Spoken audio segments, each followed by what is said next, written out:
রয়েছে। আর এই সকল যোগাযোগের মাঝে মানুষ যুক্তিহীন কথা বলে থাকে। মানুষ একে অপরের বিরুদ্ধে গীবত করে, তারা একে অপরের প্রতি বিদ্রূপ করে, তারা একে অপরের সময় নষ্ট করে। আর আপনি এর সাথে কোনো সম্পর্ক রাখতে চান না, তো আপনি কি করবেন? আপনি আসরটি ত্যাগ করবেন।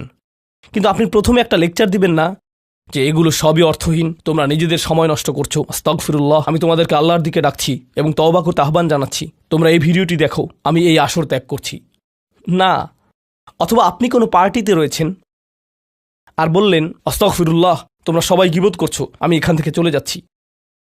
ওয়া ইযা মাররু বিল্লাগওয়ি মাররু কিরামা। যখন তারা এই ধরনের আসরের পাশ দিয়ে যায়, যখন তারা এই ধরনের পরিস্থিতির সম্মুখীন হয়, তারা সেখান থেকে বেরিয়ে আসে সম্মানজনক উপায়ে, মাররু কিরামা। অন্য কথায়, তারা তাদের নিজস্ব মর্যাদা রক্ষা করে।